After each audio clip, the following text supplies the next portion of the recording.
Montana, a sprawling outdoorsman's Eden with ice-covered peaks and unspoiled wilderness. Patrolling and protecting these natural resources is a first-class band of peace officers. These are the Wardens, dedicated to the preservation of the last best place. In Montana's Region 2, State Game Warden Joe Kamik patrols the Deer Lodge Valley. His first call comes quickly. Hello? Hey, Joe? Yes. How you doing? Good. How are you doing? Good. Yeah, I got these duck hunters back and I caught them trespassing. Okay. Are they at the bridge? Well, yeah, that's where his truck parked, and they were walking across there, and I yelled at him, and he just jumped in the river. But they were trespassing. You did see him off the high water mark?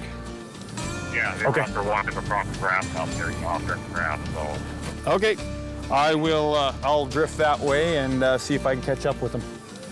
Okay, real good. All right. Talk to you later. Thank you. Bye-bye. Okay, bye. Apparently, some waterfowl hunters are down there on this private land. They can use the stream access to be on the river, but they can't get off the river. They can't get out of the ordinary high water mark. Landowner caught them outside the ordinary high water mark. Apparently the landowner and the hunter have already gotten into a dispute, so we're just gonna have to go down here and see if we can find them, be careful, and see what's going on, get their side of the story too. Where are these guys? Suddenly, the warden spots his suspect. He's back at his truck.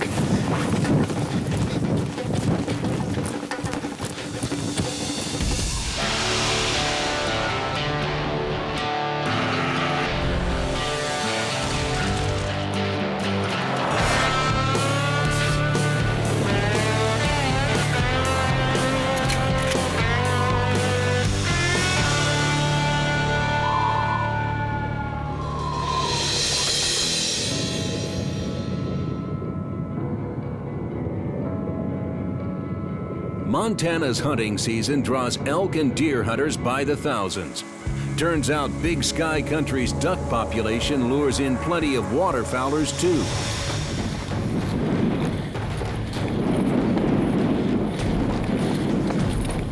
Kamik won't get close this time. I said I knew I couldn't catch him once I saw him closing that back up. But we've dealt with him before. I rode him last year. Same thing. The trespasser speeds off and leaves Kamik in the dust. He won't wait long for his second call. Hey! How's it going? Good, how you guys doing? Okay. We went over through the cutoff, and somebody shot a bull over there. He was laying up on that mountain. Where at? On the cutoff. The cutoff back there from Dunkelberg. The Dunkelberg cutoff. And you know, they didn't know where he went and got him? We don't know if he's still alive or what. Laying down. He's there and he won't. He's all hunched up. We can take you up. Why don't you show me where he's at? The warden follows the complainant to the shooting scene. On the way, he calls another warden to try and intercept his trespassing suspect. Kyle Miller, What up? I need you to go write me a couple tickets. Okay. The deal is he trespassed, he was duck hunting on the river, caught him off of the high water mark, Okay. and I cited the same guy last year for the same thing, and he was giving him the business. Yeah. But thinking two terms here, criminal trespass and hunting without landowner permission, because the dude knows better. Okay. And this happened yesterday? This happened today. I tried to catch him in there, but he got out and got away from me, but that's okay, I got his plate. Okay. He's headed your way now. He left here about, what, 20 minutes ago?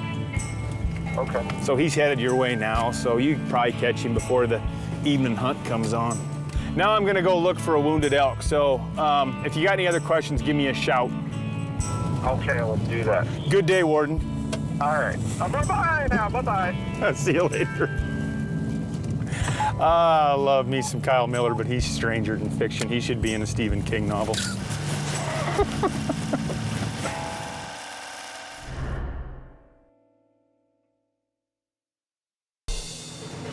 In Montana's Region 2, the Streamlight Spotlight focuses on Highway 200, where state game wardens set up the Bonner check station. This area is known for a high number of hunters. Who got it? Son. All right. We'll need to see your conservation license, and we'll take a peek at it. Have one of them? Yeah. I'm sure you do if you got an elk tag. You couldn't buy an elk tag without it. Well, this was your year. Where'd it come from? Condon. Oh, okay. Wardens Ezra Schwam and Aaron Berg stop hunters. These mandatory checks ensure hunters follow state game laws. The stops also provide important information to state biologists. Looks like you got something to show us, huh? What do you got? Mule deer. No. Cool. From Oh, one of them busted off, huh? Broke off? rolling down the hill. Oh, be darned. Huh? Okay. You got conservation license as well, then? Here, I'll get We'll the tag. dig You that wanna out dig if you that grab that for us. That'd be fine. Oh, that thing just popped right off of there, didn't it? Is that fine? It's a general area over there, though. You don't need a permit Right. to hunt mule deer. Who got the ducks? I did. Okay. Is that the only 2 ducks you got in here? There's some frozen in the cooler. Are they whole? No, they're, well, gutted. They're gutted, but are they whole so we can identify them? Did you leave the legs on them with the spurs? Those were from his parents' house. We got them a while ago. Yeah. Oh, okay. There was like a bring them back for orange meat. Okay. So they were previously frozen already? Yeah. Okay. Okay, but these are fresh ones that you just killed? Saturday, we were gonna cook them up tonight. Okay, because when you're transporting this stuff that you just killed, you have to leave the legs and spurs, the feet on them. These I can understand, okay, you killed a while ago. How many weeks ago did you kill all these? Like 2-3 weeks. Yeah.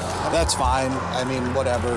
Technically, when you're transporting them, if you know you're going to be bringing this stuff home, you got to have those feet on there because we don't know if they're hens or not.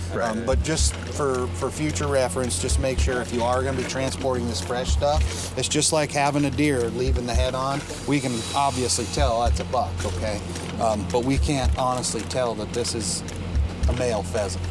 Okay, so yeah, just in the future, make sure and do that. It's not the end of the world, but We'll just write one written warning. So, okay, if you grab me your conservation license again, we'll scratch that out. if you want to hustle that up in there, you're sure welcome to, and then Nothing you we'll have to pack do all with this it, up for you. right? I'll explain it to you when I get it done, but you know, all it is written warning. Once you leave here, you're done with it. Okay, no fine, no nothing, all right?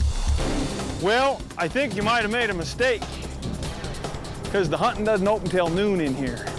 That's the rules of the block management.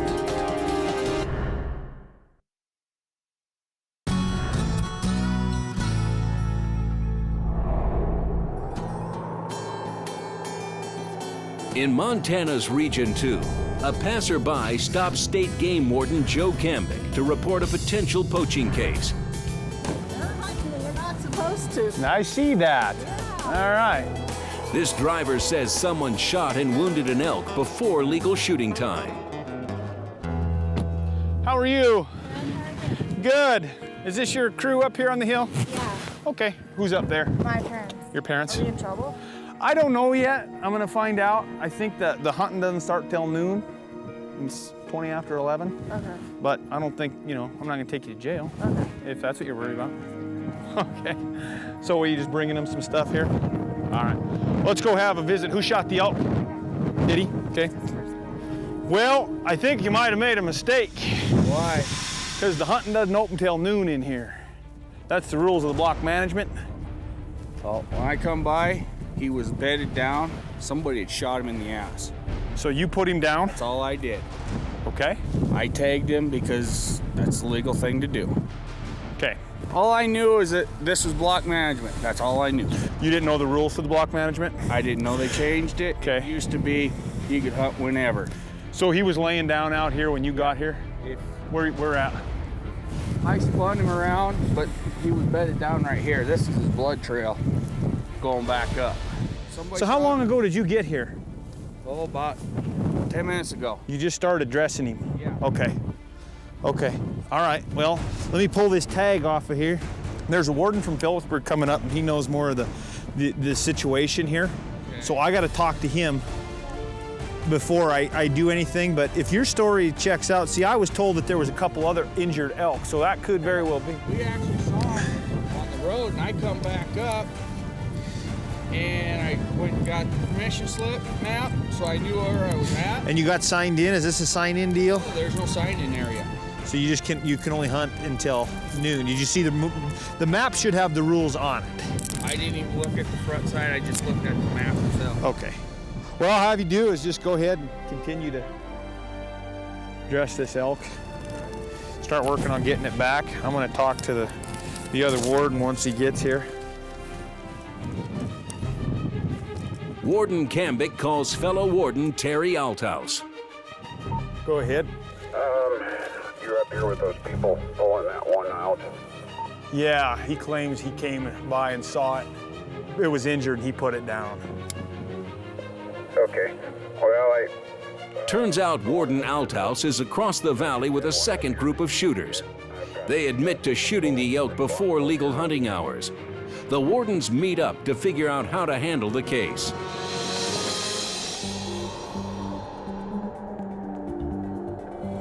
This guy got trigger happy or what? They were coming up out of here and they got the 3 crossed. He shot his. She shot at hers. They felt like they had possibly hit the 3rd one in an overlap situation. Ah. So they were looking and they found the wounded one. This one? Yes. Okay. So he went down and called Tipmont and said, we might have injured one. So Tipmont called, I called them back, and in the meantime, they realized they'd forgotten that you couldn't hunt off this road until noon. Oh, okay. There's 3 bulls? There's 3. Okay. What do you want to do? So this one, somebody put it down? This guy in the white truck, he came out, he put it down. He didn't know the rules of the block management. He just seen it was injured. He went out and he shot, he tagged it. Okay. This guy was the one that turned it in originally, in the blue truck, and he's the one I followed up here. Okay. So they're pissed, obviously, because the hunting, I mean, they were trying to hunt up here and they were gonna follow the rules. Yeah. And then he goes out there, so it wasn't them that did it, it was these guys that did it. We want to just allow that to just be okay? I think that's probably the best solution, don't you? Yeah. I don't know what to tell these guys here. Did they see it wounded? Yeah. And they passed it up and they came and called you? Yep. Well, I think we can come to a gentleman's agreement here. Maybe they can share some elk or something. Yeah.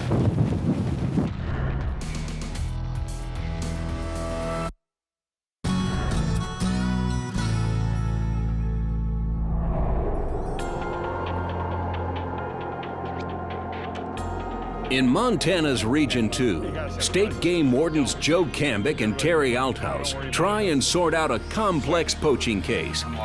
2 hunters shot 2 elk and accidentally wounded a 3rd before legal shooting time. Wardens decide to ticket the shooters and confiscate their 2 elk. But that's only half the story. So, he even admitted it. He said he just let the excitement get the best of him. And apparently there was a herd of elk, obviously full of bulls, because they do a little bit of shooting and 3 end up dying. And sounds like possibly an overlap situation where he shot through one and hit another one. Both those 2 bulls died on that ridge. And the 3rd bull went over into this next saddle where it went down and laid there, not dead. When another hunter comes up the road, he shot the elk because he didn't want to see it suffer, which I can commend him for that. And then he tags said elk. Problem is, the guy who originally saw the elk, he came and found us when we were down there chasing the duck hunter around and said that there's an injured elk and I know I can't shoot it. So we're gonna try to make some sense out of this and see if we can come to a gentleman's agreement between these 2 hunters. The one guy, yeah, he was trying to do the right thing, but he did it wrong. The other guy absolutely did the right thing. And neither case, it's a big deal. So we're gonna chat it up here for a minute and see if I can play Dr. Phil and maybe that's not a good example. Judge Judy, we'll go with that, and see how it works. Howdy. Not much. Where's that elk? You ain't got him here yet? All right, well, let's talk about this for a minute. I wish we would. I'd like to know what's going on. Well, I'll tell you exactly what's going on. These folks saw that elk and they knew that they weren't supposed to hunt here. They could have done the same thing you did, but they knew the rules. You didn't exactly know the rules. Did you do something very wrong? No. You did what you thought was right, but you got to understand that it doesn't open until noon on this road. So here's what I'm thinking. For your mistake, a written warning. This elk? It's yours. No. Mine? How about you guys take it and split it? If you want to give these guys a quarter or a half or a backstrap or some tenderloins or whatever, I think that'd be a gentleman of you. Awesome. The two hunters agree to split the last elk, and Warden Kamik closes the case. Back up the road at the Bonner check station, Wardens Ezra Schwam and Berg work into the night. I was trying to light up the sign with this new stream light. Just after sunset, a truck pulls over with a deer in the back. So who had luck tonight? Yeah. You're the lucky one tonight? No, it doesn't. Not me. Oh, gotcha. Where do we get this one at? By that block manager. Will's Ranch? All Ranch. Okay. Back 5. And this was in hunting district 292? I believe it's 260. Out of the bottom. Wardens do a bit of research and discover the hunter illegally shot and killed the doe. Did you read the regs before you killed this thing? I just knew that it was a general, so. Well, it's a doe. Yeah, I just threw the general on it. Yeah. Yeah. You need to kill a buck with this. I thought it was a general. I thought it was either section of general. He was hunting just up the highway here, and he harvested a whitetail doe in a hunting district in which your general license isn't good for a doe. Here's what you could be looking at is hunting during close season, because there's no season for this. And for that, it's like $535 in fines and 2 years loss of privileges. Okay. And then, you're in possession of an unlawful whitetail deer right now, okay? And that's a separate fine, okay? What we're gonna do is, because you're being upfront with this, we don't think that you're trying to do it. I think that you just got mixed up. Yeah, I wasn't obviously trying to break it. I'm kind of looking at it as a negligent type thing, not a purposeful thing, but you negligently didn't look at the regs good enough to know what you're supposed to shoot, okay? So what I'm gonna do is I'm gonna go with a smaller citation on this. You won't be able to keep the deer. Sorry about that, okay? But I just can't let you take off with it, okay? So it's just going to be a commission roll and reg citation. It's a $135 citation. We're not going to take your privileges or anything like that, okay? So you can keep hunting. But yeah, in the future, we really need you to look at this. The only reason that we're doing it this way is because you're being upfront and honest with us. If you were trying to be fishy, we're like, no. Yeah, there was also hunting without a proper license citation, and then restitution for the animals, a few $100 too. So you really could have got stung. Mistakes happen, and he's going to go away with a NTA, and he's losing his deer, but hopefully he learns from that. So he next time he'll know. Wardens hope this hunter learns a hard lesson. Just as soon as they wrap up the stop, another truck pulls in. Hi there. Looks like we have a lot of tags to look at, so you might as well hop out. Oh, Lordy. In the back of the pickup, a mess. Wardens discover multiple deer racks and plenty of unwrapped meat. It's the one with the big... This one is the big muley right there. This one right here. And that's my tag. Okay, if you go ahead and take that off for me. And then there's another tag on this one's legs, because we're getting some of these processed. Okay, how many deer total? 4. 4 deer, okay. Do any of these carcasses have proof of sex still on them? I think everyone. Because you detach the head, so you still got to have proof of sex. Oh, right there. I can start working on that. on the right track here. Okay. And which body belongs to this one? This one does? Oh, there's the proof of junk right there. After sorting through the truckload of deer and tags, this harvest checks out. But evidence of sex on the body, everything's good, bud. Appreciate it. That's a nice deer. Yep, nice deer. Appreciate you guys having all the proof of sex, everything attached. Well, you guys had a good trip. Yeah, it's fun. Yeah, good for you. Everything was good there. There wasn't a single violation. Heads were removed. Proof of sex was on every carcass. The only thing we asked them to do was leave the tags on the carcasses instead of the antlers, but that is a prime example of how to do it right there.